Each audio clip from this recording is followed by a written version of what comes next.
அனைவருக்கும் வணக்கம். நான் ஒரு சமூக ஆர்வலர்.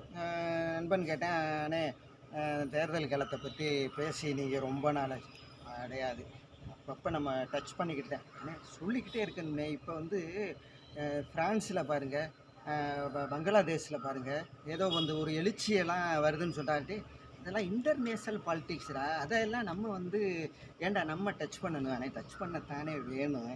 அதாவது அவங்களுக்கு அந்த எழுச்சி வருதுல, ஏன் இங்கே வரலைன்னு முதல்ல உங்களுக்கு தெரியுதா? ஏன்டா நீனே சொல்லுடா. அண்ணே இங்கே ஓட்டுக்கு காசு வாங்குறான். அதாவது 500 கொடுத்த இடத்துல 400 ஆக்குனாங்கன்னு வைங்க, நம்ம ஆளு கொதிச்சு எழுந்துருவேன். அந்த எழுச்சியே நம்ம ஆளுகள்கிட்ட இருக்குது.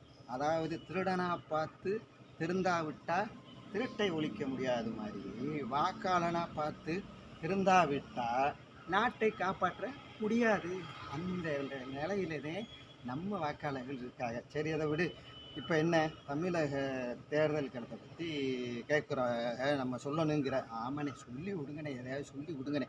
எதையாவது இல்லைடா, உண்மையாகவே கரெக்டாகவே சொல்லுவோம்.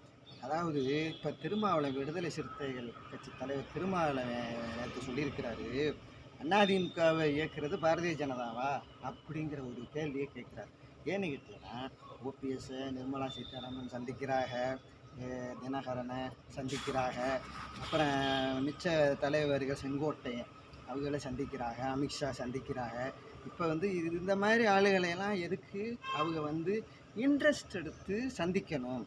அப்படின்னா அதிமுகவை பலவீனப்படுத்தணும்னு பாரதிய ஜனதா நினைக்குதா அப்படின்னு ஒரு திருமாவளவன் அவர் கருத்தை சொல்லியிருக்கிறாரு. சரிடா, அது அவருடைய கருத்து. அடுத்து வேறு என்ன நிலைமைகள் எல்லாம் எப்படி இருக்குது? அப்போ அதிமுகவுக்கு இப்போ உள்ள சூழ்நிலையில் சுதாரிக்க வேண்டிய நேரம். சுதாரித்து அடித்து அது எடப்பாடியார் அதில் அவர் 89 இருந்து எம்எல்ஏவாக இருந்து களம் கண்டவர். இதுகளை சமாளிப்பார். ஆனால் திராவிட முன்னேற்ற கழக கூட்டணி 15 கட்சிகளோட வலுவாக பயணிச்சுக்கிட்டு இருக்குது. இப்போ விஜய் வேற புதுசாக கட்சியை ஆரம்பித்து அவர் வேற பயணம். இது விஜய் இப்போ மக்களை சந்திக்க வர்றாருல, டெய்லி அரசியல் சூழ்நிலை மாறிக்கிட்டே இருக்குது. அவர் மக்களை சந்தித்து எவ்வளோ கூட்டம் கூடுது, என்ன ஆதரவு நிலைப்பாடு அப்படிங்கிறத பொறுத்திருந்து தான் பார்க்கணும்.